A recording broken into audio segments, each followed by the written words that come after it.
اللہ رب العزت کا لاکھ لاکھ احسان اور شکر کہ اللہ رب العزت نے مجھے آپ کو اپنے لامحدود خزانوں میں سے سب سے قیمتی چیز بن مانگے بنا کسی محنت کے ماں کی گود میں عطا کی۔ میرا چونکہ دو انتہاؤں سے تعلق رہا ہے، جب کالج یونیورسٹی میں اور اپنے ایک عام روٹین جو لائف ہے جو ہماری 22 کروڑ عوام کی ہے اور جو یونیورسٹی گور کی ہے، وہ ایک وہی تھاٹ پروسیس اور وہی روٹین آف لائف کو بھی میں نے تقریباً زندگی کے 30 سال اس میں گزارے، اور جو پرائم یوتھ ہوتی ہے اور جو پرائم ٹائم ہوتا ہے وہ میں نے اسی میں گزارا۔ پھر اس کے بعد مجھے دین کی طرف ایک شغف ہوا اور دین کو سمجھنے کی جو ہے وہ کوشش شروع کی۔ تو پھر اس کے بعد مجھے بھی اب تقریباً 15 سال ہو چکے ہیں کہ میں دین کی تبلیغ اور حفاظت والے کام کے ساتھ جڑا اور وہ کام کر رہا ہوں، اللہ پاک جتنی توفیق دیتے ہیں۔ تو ہمارے یہاں پاکستان میں بھی دو اس وقت ایکسٹریمز ہیں۔ ایک تو وہی ہے جیسے میں گزار رہا تھا یونیورسٹی میں، اس کے بعد اس کا ایک تھاٹ پروسیس ہے اور اس کی ایک کچھ مسائل ہیں، کچھ اس کے گولز ہیں، کچھ اس کی انٹینشنز ہیں، اور وہ اسی کو ساری زندگی پرسو کرتا ہے۔ اور دوسری طرف علماء کرام ہے اور ایک مذہبی لیڈرشپ ہے، اس کا یہ دعویٰ بھی ہوتا ہے اور وہ اس کی کوشش بھی کرتی ہے، اس پہ زندگی بھی اپنی کھپاتی ہے کہ ہم آپ لوگوں کو راہ سے جو ہے وہ ہٹنے نہیں دیں گے، ڈی ٹریک نہیں ہونے دیں گے۔ تو یہ دو قوتیں جو ہیں وہ حق اور باطل، یہ جیسے برسر پیکار ہمیشہ سے رہے ہیں۔ علامہ اقبال نے بھی فرمایا کہ ازل تا امروز یہ چراغ مصطفی سے شرار ابو لہب بھی، اس کا جو آپس میں ٹکراؤ ہوا وہ رہنا ہی ہے۔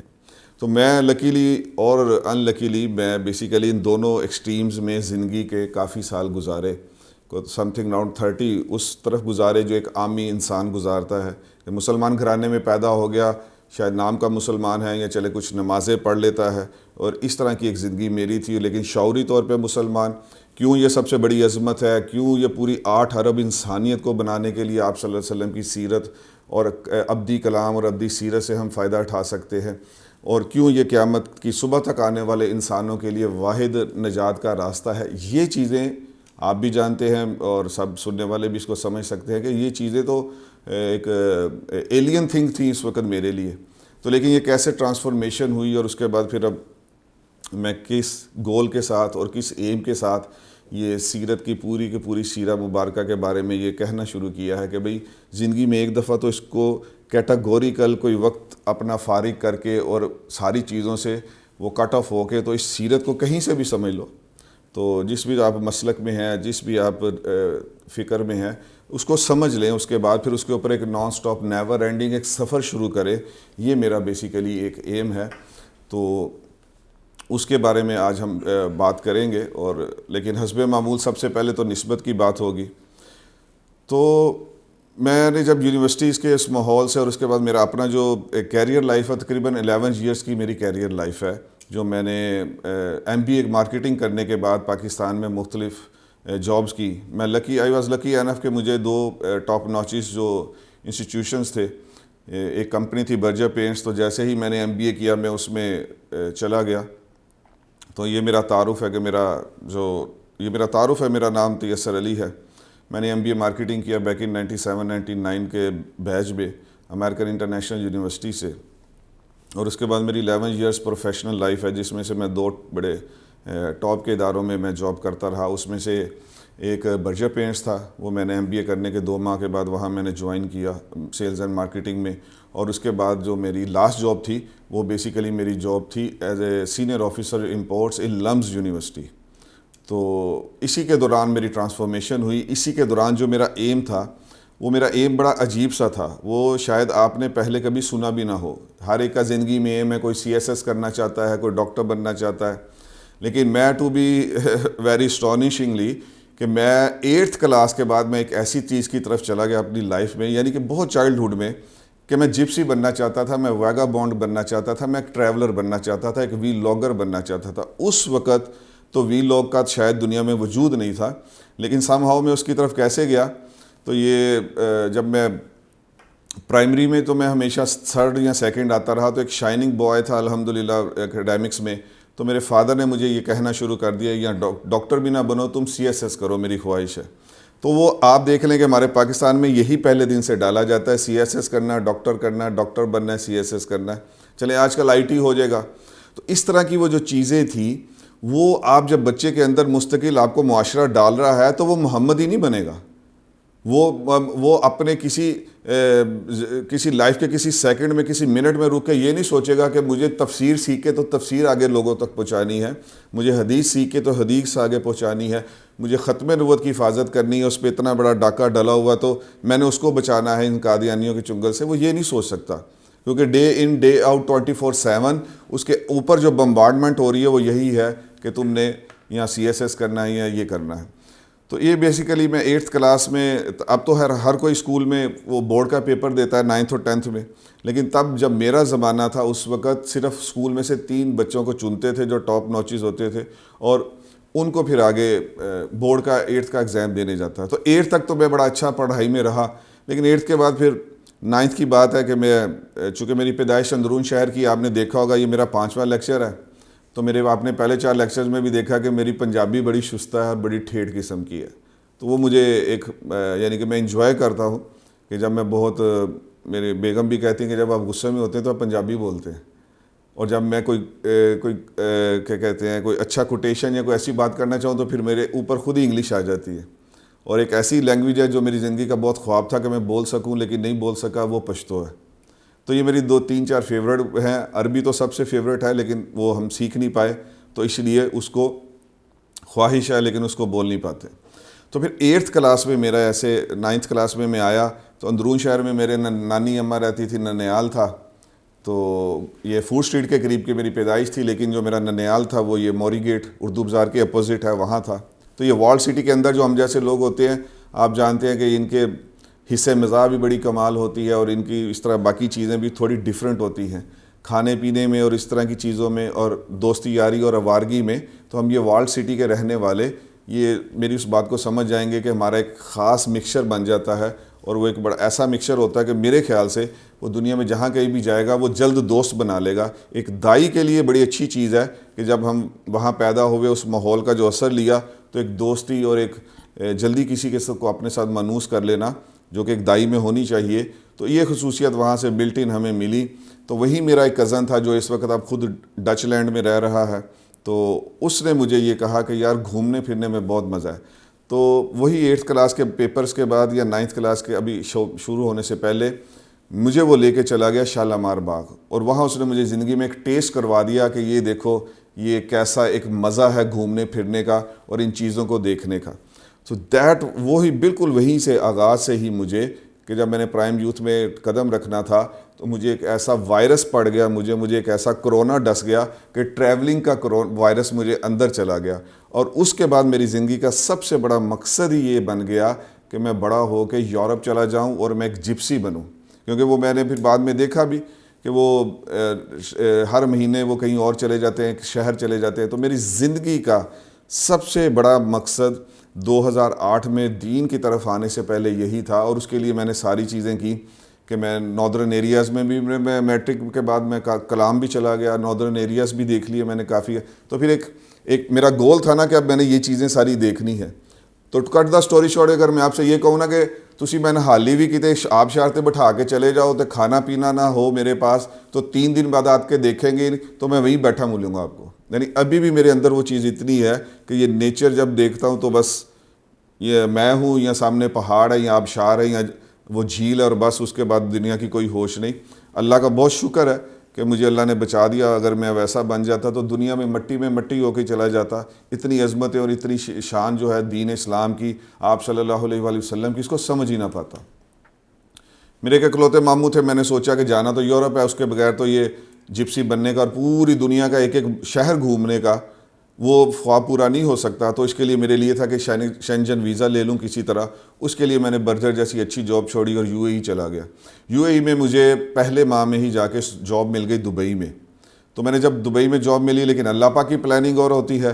اللہ پاک نے ایسا کیا کہ مجھے وہ جاب ملی, لیکن اس کے کچھ دنوں میں نے اپنے سارے کروڈینشلز, پاسپورٹ, ویزا, ٹکٹ یہ ایک فائل میں رکھی ہوئی تھی, وہ کہیں گر گئی اور اس کے بعد وہ گم ہو گئی, اور اس کے بعد میری زندگی آپ سمجھ لیں تباہ ہو گئی. مجھے واپس مجبوراً پاکستان آنا پڑا.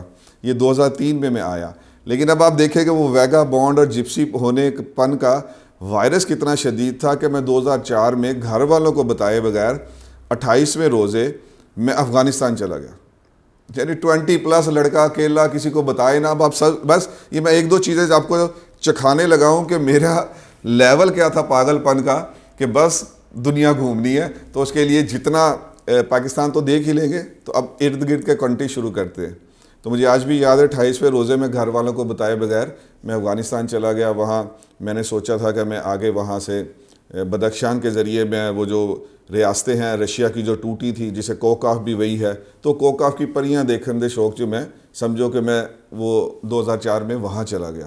اور آپ کو پتا کہ اس وقت شدید بمباری اور سارا امریکہ تباہ کر رہا تھا, لیکن میں اتنا بیوقوف تھا کہ میں نے سوچا ٹھیک ہے جان تو ایک دن جانی ہے لیکن سیر پوری ہو جانی چاہیے. تو یہ کچھ آپ اندازہ کر لیں کہ پرسنالٹی کا کیا حساب تھا, کہ بس اس دنیا کی چیزیں ہی سوچ رہا تھا. پھر جب وہاں سے واپس آیا تو جاب لیس تھا. پھر ایک ٹیکسٹائل تھی جو مجھے پتہ لگا کہ وہاں بہت اچھی ہینڈسم پے ہوتی ہے. وہاں گیا, وہاں بھی الحمدللہ اپنے جنون کے ساتھ کام کیا. جیسے یہ ٹیبل ہے میرے پاس, تو میں نے جس ٹیکسٹائل کو جوائن کیا تو میں نے سوچا کہ میں نے بہت جلد اوپر جا کے پھر باہر جانا اور وہاں سے اسکپ کر جاؤں گا. اگر ٹیکسٹائل کے ذریعے کسی کنٹریز میں جائیں آپ, جب مرچنڈائزر بنے تو آپ بہت گھومتے ہیں یورپ میں, تو میں نے کہا وہاں جاؤں گا پھر اسکپ کر جاؤں گا, پھر میں پلان اپنے واپس اس پہ آ جاؤں گا کہ میں نے یورپ گھومنا ہے. تو میں نے جب ٹیکسٹائل میں گیا تو میں اپنی یہ ٹیبل کے اوپر 5 دن سوتا تھا, صبح جاتا اور 5 دن بعد گھر آتا. باقی سب چلے جاتے, لیکن وہی تھا کہ میں کچھ کر کے دکھاؤں, دنیا میں بھی کچھ کروں گا تو پھر اپنا وہ مقصد حاصل کر لوں گا. تو کتنا یہی بندے کو اگر کوئی صحیح رخ دے دیا جائے تو پھر وہ یہی کام جو ہے وہ دین پھیلانے میں کرتا ہے. تو بہرحال میں نے پھر اس طرح ٹیکسٹائل کو کیا. پھر اسی میں چلتے چلتے ایک بہت اہم میری زندگی کا بہت ایک اہم واقعہ ہے جو میں نے شاید 1-2 دفعہ پہلے سنایا کسی کو. میں نے اپنے پرانی جماعت جس میں ہوتا تھا اس میں نے نائب اس کے امیر تھے مولانا منیر احمد علوی صاحب, میں نے ان کو بھی ایک دفعہ واقعہ سنایا. تو انہوں نے کہا کہ یہ ضرور اسٹوڈنٹس میں واقعہ بیان کیا کرو. کہ اسی دوران جب میں ٹیکسٹائل میں تھا تو قطر ایئر ویز میں ایک جاب آئی ڈان نیوز میں. میں نے سوچا ادھر اپلائی کر دو, پھر وہی بات باہر کے ملک چلا جاؤں گا. قطر میں چلو 2 سال کام کروں گا تو پھر یورپ کا ویزا لے لوں گا تو وہاں چلا جاؤں گا. میں نے قطر ایئر ویز میں انٹرویو دیا, وہ میں سلیکٹ ہو گیا. فائنل انٹرویو یہ امبیسیڈر ہوٹل ہے ادھر شملہ پہاڑی کے قریب, وہاں فائنل انٹرویو تھا اور اس میں 2 بندے پینل بیٹھے ہوئے تھے. ایک پاکستانی ہیڈ تھا قطر ایئر ویز کا اور ایک اس کا عربی آیا ہوا تھا. تو میرے جو اپوزٹ ڈور نیبر تھے وہ پاکستان ایئرپورٹ لاہور ایئرپورٹ کے کنٹرولر تھے. تو میں ان سے سمجھ کے گیا کہ یہ جو جاب آفر ہوئی ہے اس کی کیا کیا کرنے کی ذمہ داری ہوتی ہے, رسپانسبلٹیز ہوتی ہیں. جب انہوں نے مجھ سے پوچھا تو میں نے ایسے فر جواب دیا تو اس نے مجھے کہا کہ تم کیا عربی تکلم آتا ہے؟ تو یعنی عربی تکلم سے میری وہ جاب تقریباً ہوتے ہوتے رہ گئی. تو اب آپ خود سوچئے کہ قطر ایئر ویز میں آپ کو لاہور میں رہتے ہوئے ایک جاب کے فائنل آپ انٹرویو میں گئے ہیں, وہاں صرف 7-8 لڑکوں میں سے آپ کے چنے جانے کے چانسز ہیں. تو وہ میرے دل پہ ایک دھچکا لگا.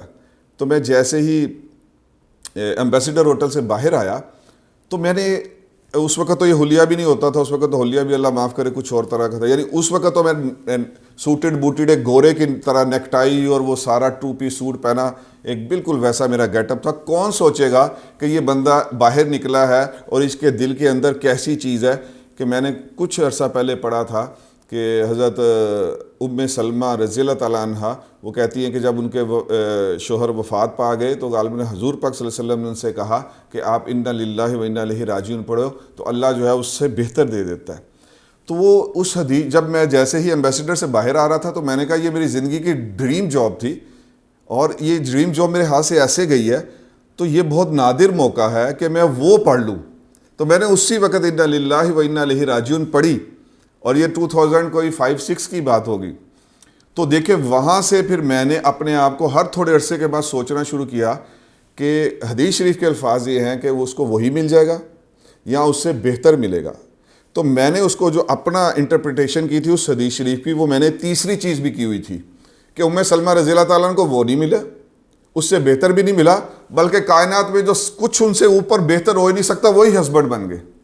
تو یہ تیسری چیز میں نے خود تھنک کی تھی. تو میں نے ایمبیسیڈر ہوٹل کے بعد سوچا now I will start watching out کہ اللہ پاک مجھے ڈریم جاب چھوڑ کے, مجھے دنیا کی بہترین جاب چھوڑ کے, قطر ایئر ویز کی جاب چھوڑ کے مجھے یا تو کسی برٹش ایئر ویز میں دیں گے, دوسری بات یا سب سے بہتر جو اس سے بہتر جاب دیں گے, یا مجھے اللہ پاک ایسا جاب دیں گے کہ جو اس جیسا کوئی کیریئر ہی نہیں ہوگا. تو آپ دیکھیں کہ صرف ود ان 3 years میں ختم نبوت سے جڑ گیا اور میری اپنی زندگی بدل گئی, حلیہ بدل گیا, سنت کو میں اپنی زندگی کا سب سے بڑی چیز سمجھنے لگ پڑا. تو اب یہ ایک دنیا کے لیے بھی ایک نالج ہے, بڑی اہم بات ہے کہ آپ جب عقیدہ رکھ کر, یقین رکھ کر یہ چیز کوئی پڑھے, تو اب انا للہ ہم کتنی دفعہ پڑھتے ہیں, میری اینک رہ گئی پڑھ لی, لیکن وہ ایک پڑھنا ٹھیک ہے, وہ بھی ایک بڑا فائدے کی چیز ہے.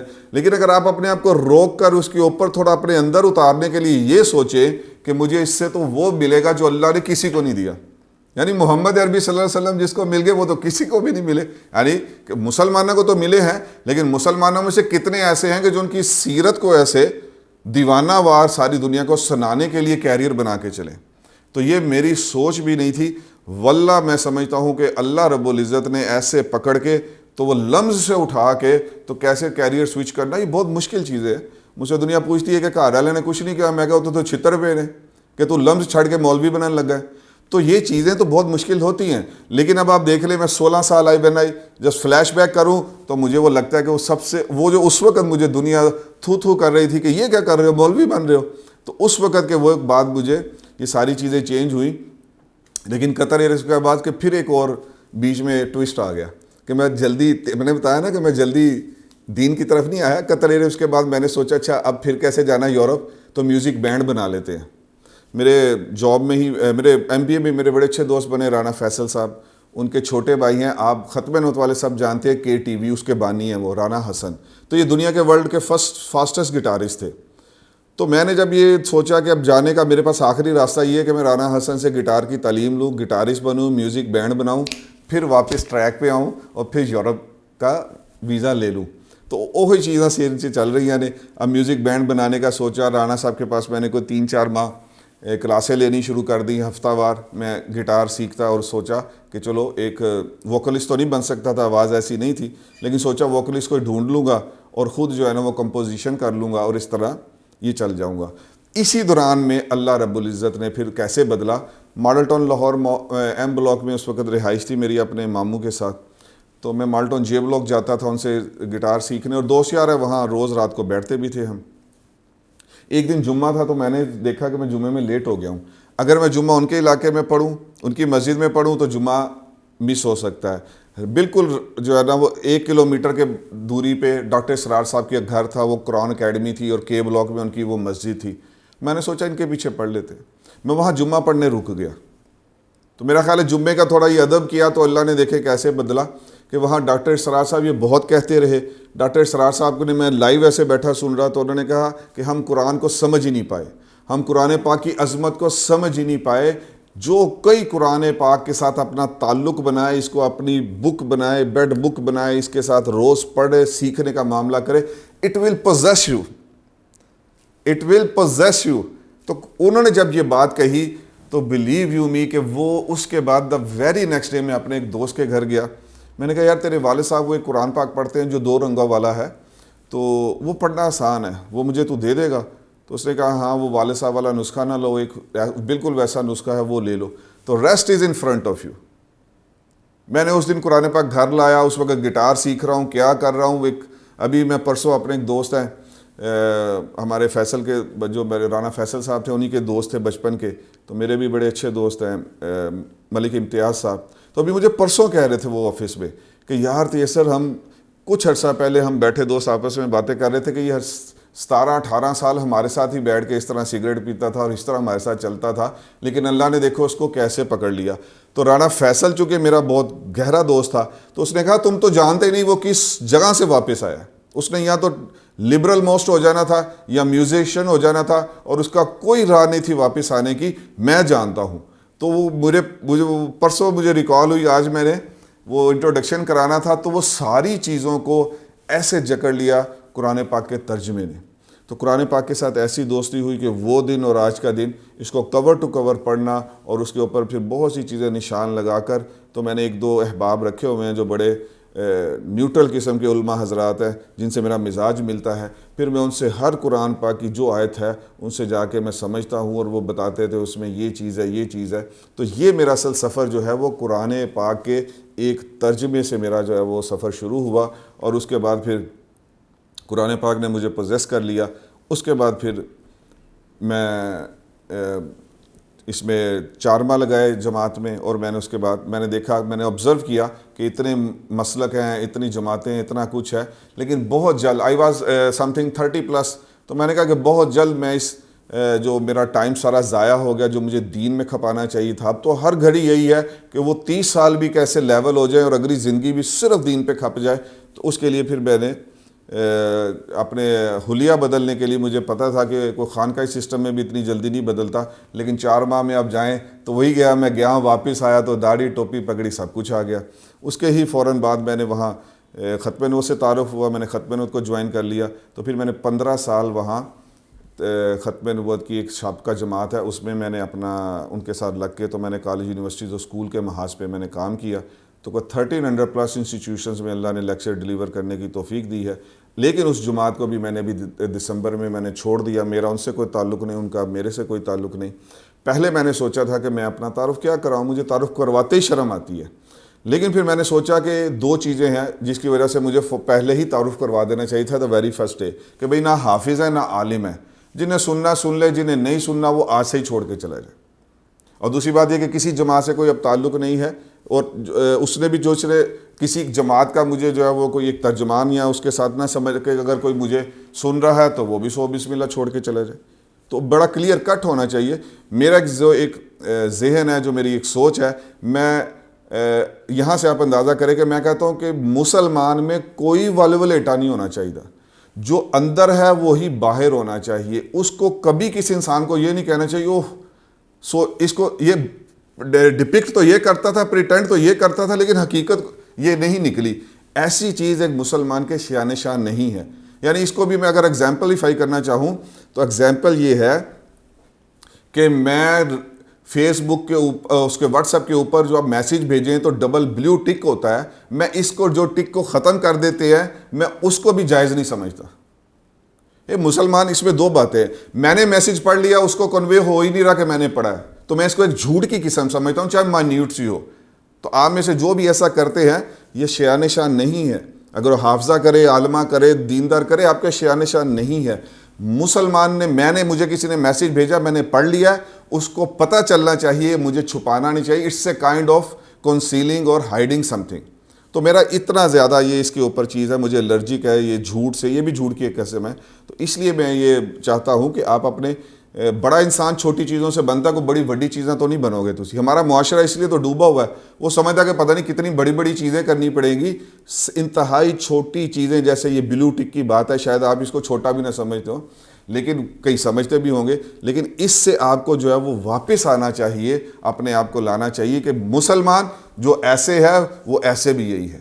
تو یہ وہ کچھ وجوہات تھی کہ جن کی وجہ سے میں نے سوچا کہ مجھے اپنا کروا دینا چاہیے. اب سیڈ جو ہے اس کا یہ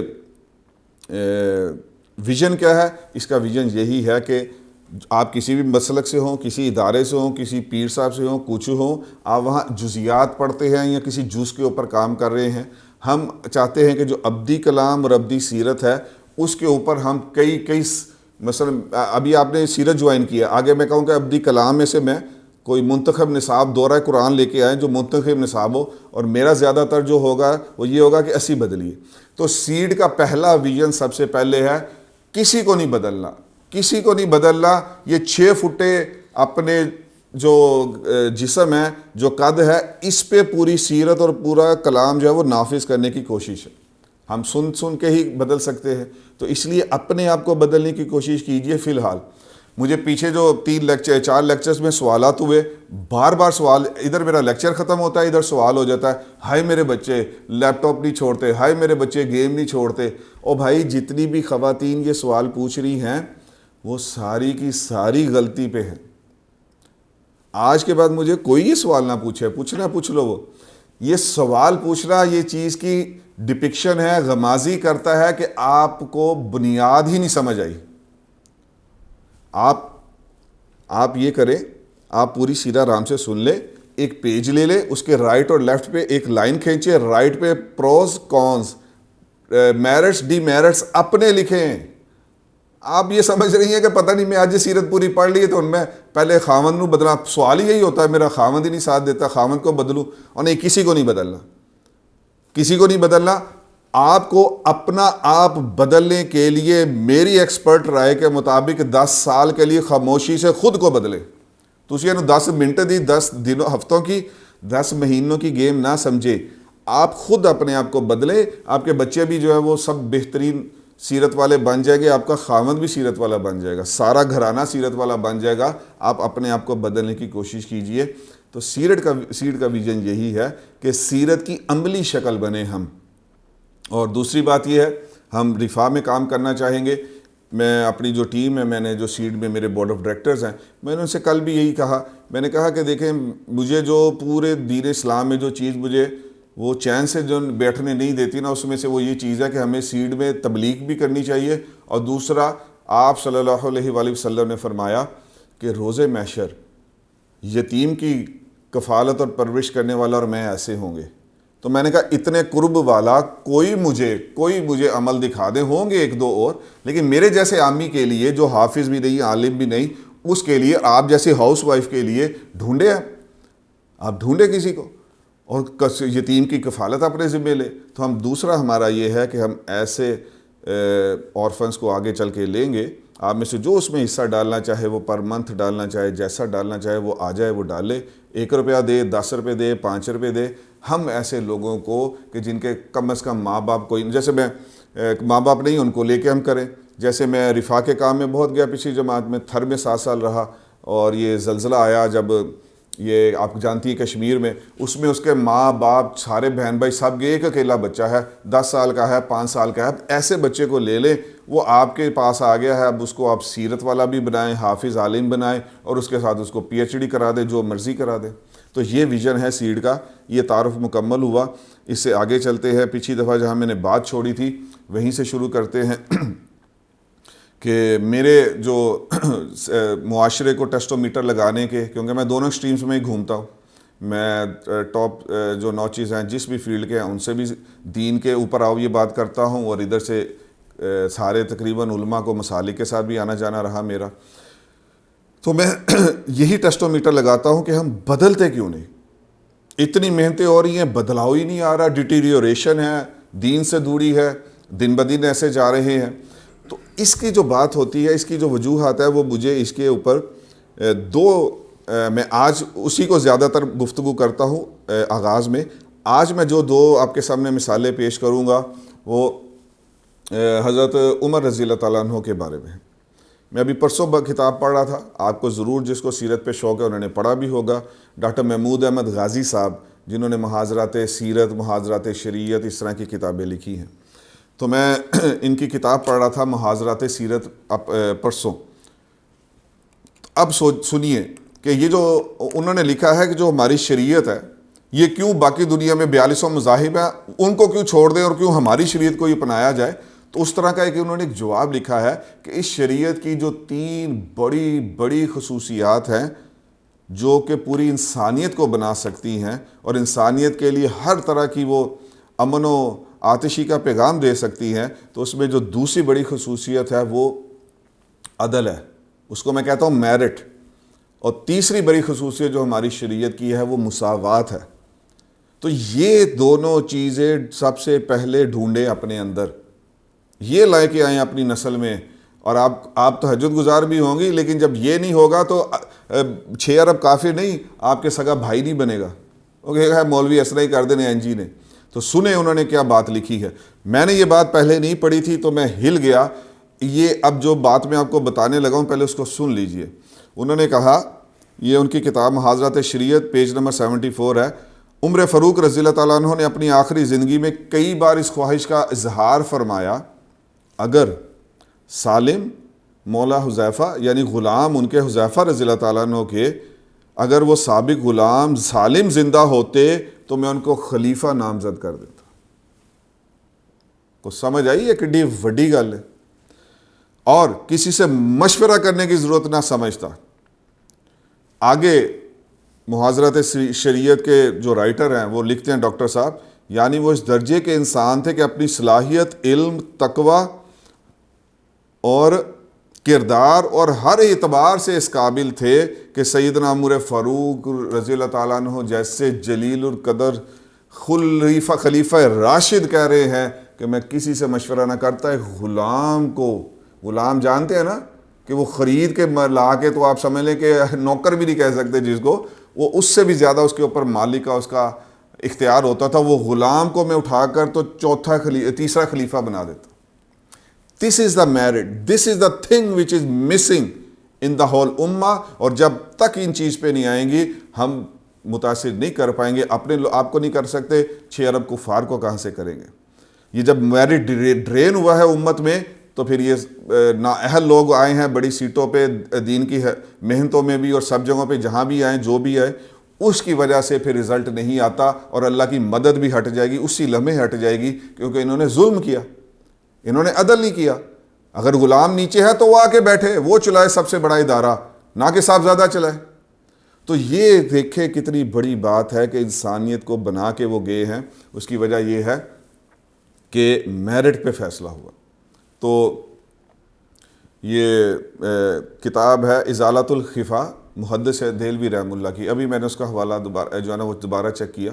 اس کی بھی ایک بات سن لیجئے. یہ 2 واقعات ایسے ہیں کہ میں یہ جو 2 واقعات ہیں پہلا سنایا، اب دوسرا سنانے لگا ہوں. یہ 2 واقعات ایسے ہیں، اس میں سے کوئی ایک واقعہ اللہ اس کو، اگر اس واقعے کو، اس 4 لائنوں کو نور عطا کر دے تو یہ جو سورج اس وقت نکلا ہوا ہے نا، یہ 2 بجے 2:30 بجے کے قریب، یہ سورج کی روشنی پھیکی اور بے نور ہو جائے گی. عمر فاروق کی یہ میرٹ والا واقعہ جو ہے اتنا روشن ہے. میں نے آپ نے اس سے کیا روشنی پائی؟ اور دوسرا واقعہ جو ہے وہ بھی انہی سے ریلیٹڈ ہے کہ عمر فاروق رضی اللہ تعالیٰ عنہ ایک دن عثمان غنی اپنا کسی اونٹ کو تلاش کر رہے تھے. تو صحرا میں، لک دک صحرا میں شدید گرمی، جو بھی مہینہ ہوگا اس کا شدید گرمی کا، تو ایک چوبارے پہ حضرت عثمان غنی رضی اللہ تعالیٰ عنہ نے دیکھا کہ دور سے ایک شخص نظر آ رہا ہے. اتنی دور سے آ رہا ہے کہ اس کی سمجھ نہیں آ رہی کون ہے. تو اپنے غلام سے کہا کہ جاؤ نیچے جاؤ، دیکھو یہ کون آ رہا ہے. یہ جو بھی ہے، جس ماحول میں یہ اتنی گرمی میں آ رہا ہے، میں اس کی ضرور مدد کروں گا. اور انہوں نے یہ جتنی بات کہی، جتنی دیر انہوں نے چوبارے سے باہر دیکھا، تو غالباً انہوں نے یا ان کے غلام نے کہا آپ اندر ہو جائیں، یہ گرمی برداشت نہیں ہو سکتی. تو انہوں نے کہا کہ تم مجھے کہہ رہے ہو کہ یہ گرمی برداشت نہیں ہو سکتی. وہ اس صحرا میں چل کے آ رہا ہے. جب آتے آتے پاس آئے تو خلیفہ راشد تھے عمر فاروق رضی اللہ تعالیٰ عنہ. پوچھا یا امیر المومنین اس وقت کیا مسئلہ تھا؟ فرمایا کہ بیت المال کا اونٹ گم گیا، میں اس کو ڈھونڈ رہا ہوں. لو لبو جا کے جتھے جواب لبنا جے کہ کیوں اسی ڈب گئے امت. میں تو انشاءاللہ یہ پوری سیرت کے بعد میں جب خلفۂ راشدین کے اوپر آؤں گا، اور میں نے ایک دفعہ اپنے ایک بلاگ میں لکھا تھا، میں نے کہا کہ مجھے اللہ کا کروڑ شکر ادا کرتا ہوں. میں نے جیسے ہی ہوش سنبھالی، یعنی جب میں 8ویں 9ویں کلاس میں آیا، تو میں نے لکھا اپنے بلاگ میں کہ مجھے درہ فاروقی کے ساتھ عشق ہو گیا.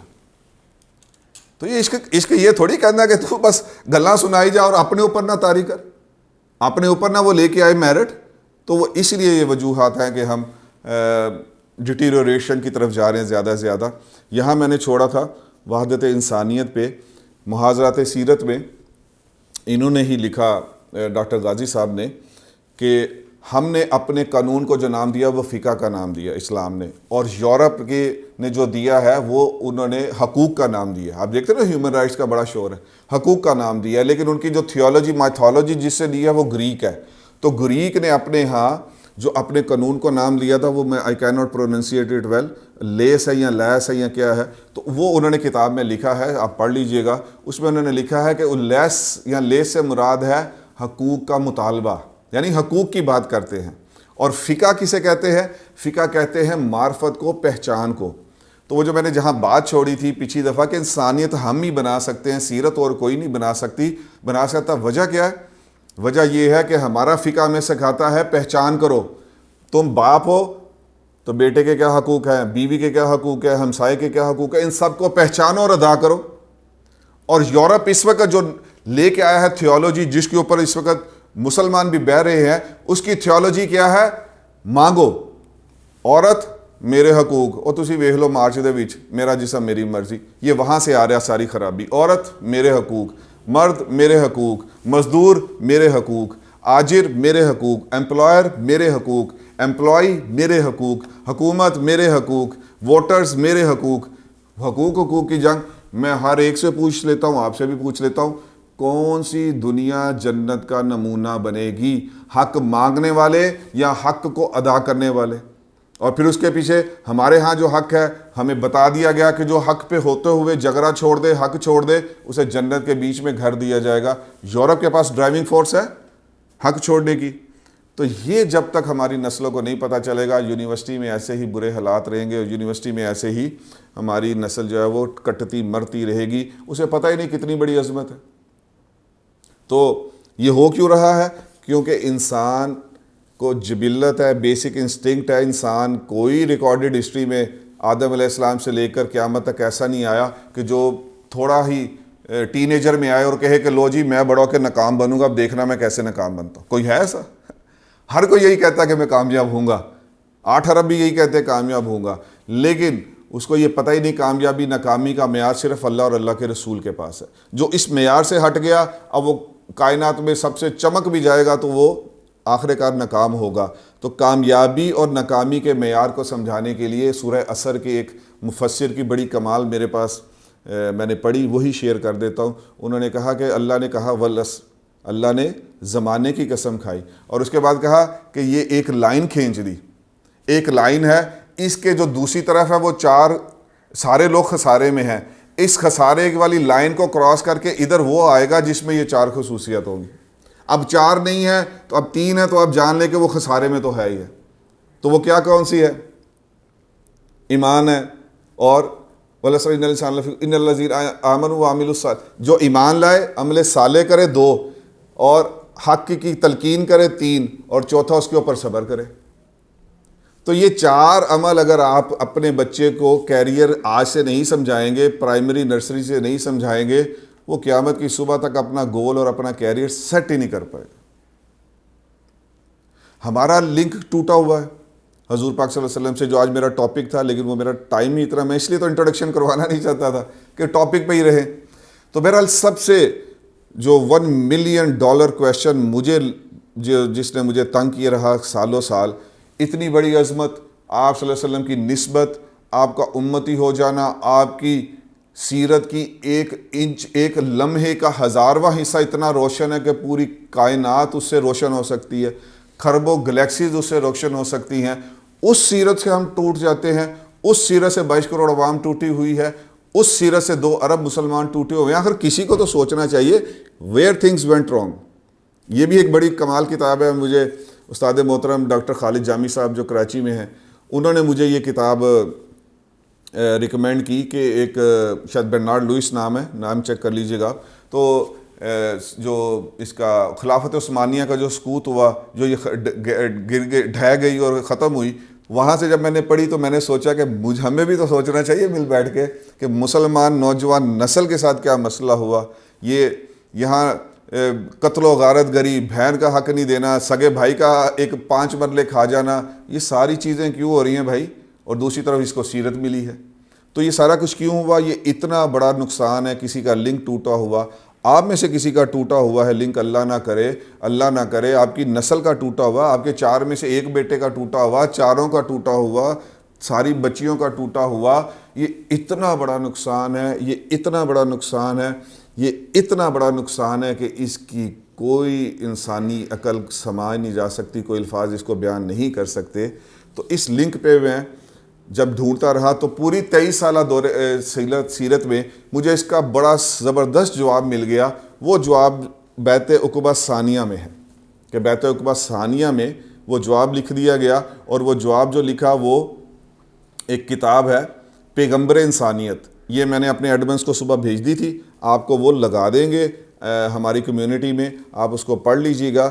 تو پیغمبر انسانیت جو کتاب لکھی شاہ محمد جعفر پھلواری رحمہ اللہ نے, یہ غالباً شاید برِ صغیر کی تقسیم سے پہلے لکھی گئی ہے. تو میری سیرت کی جتنی بکس میں نے پڑھی ہیں, جتنی بکس پڑھتا ہوں, اس میں اس سے اوپر میرے حال کوئی فیوریٹ کتاب نہیں جائے گی. میں نے اس کو 6-7 دفعہ پڑھا. کیوں؟ کہ اس نے امت کے سب سے بڑے مسئلے اور سوال کا حل بتایا ہوا ہے.